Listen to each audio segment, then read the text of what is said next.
παιδιά, όπως να είσαι εδώ πέρα και έχεις το βιντεάκι εδώ πέρα, φαίνεται τέτοιο σαν να πυροβολάει, βασικά πυροβολάει. Και εδώ πέρα είναι αυτός από το Call of Duty, να πούμε, δεν θυμάμαι, το Modern Warfare 2 δεν θυμάμαι, και μετά πάμε στο δίπλα του που είναι χέρια. Δεν ξέρω τι νόημα έχει, αλλά anyway, πάμε στο επόμενο. Εδώ πέρα είναι σαν να έχω πολλούς δικούς μου χαρακτήρες, εντάξει ρε bro. Αυτά τα βλέπω και στα όνειρά μου δηλαδή. Δηλαδή εγώ είμαι κάθε μέρα έτσι και με βλέπω στα όνειρά μου έτσι να είμαι. Γεια σας παιδιά. Κάντε ένα like, share, subscribe. Εντάξει. Και πάμε στο επόμενο. Είναι σαν να είσαι πετσοκομμένος. Αν πάει άλλος ένας, να φαίνεται σαν να είναι το άλλο του σώμα. Δηλαδή ενώνεστε και δημιουργείτε ένα νέο χαρακτήρα απλά. Και πάμε στο επόμενο. Και εδώ πέρα, να το νόημα είναι έτσι. Έτσι ανάποδα είναι. Το κάνεις το ίδιο. Και τώρα το ίδιο και εδώ. Ίδιο. Τώρα αυτό δεν ξέρω τι μας λένε.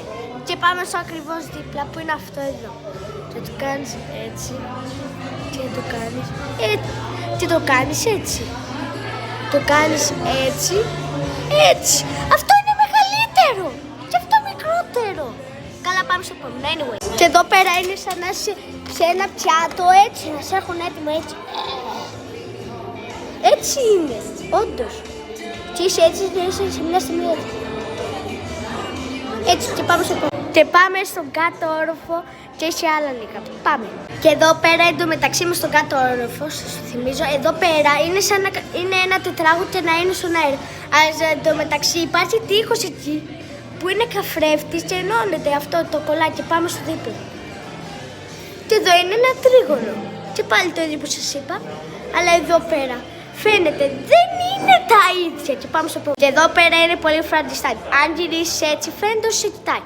Και έτσι να γυρίσεις σε κοιτάει. Φαίνεται αυτό. Και πάμε στο επόμενο. Τώρα εδώ πέρα δεν έχω καταλάβει. Απλά το κάνεις έτσι. Και έτσι. Και έτσι. Και έτσι. Καλά, δεν έχω καταλάβει. Πάμε στο επόμενο.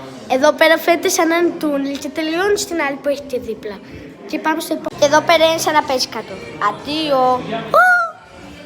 Λοιπόν, και πάμε στο επόμενο. Και εδώ πέρα έχουμε το ίδιο πάλι. Ψευδαίσθηση ότι έχει πολλούς εαυτούς. Ένας εγώ είναι αυτός, ένας αυτός, δύο εμείς οι δύο, τρεις αυτός, τέσσερις αυτός, πέντε αυτός και έξι αυτός. Είμαστε έξι εαυτοί μου. Το βλέπω στα όνειρά μου που σας είπα και στο προηγούμενο. Και πάμε στο επόμενο. Και εδώ πέρα έχουμε το γέρο που αν πας έτσι σε κοιτάει. Και αν πας έτσι, σε κοιτάει. Και το τελευταίο, το κάνεις έτσι και πάει έτσι, πολύ γρήγορα. Και φαίνεται.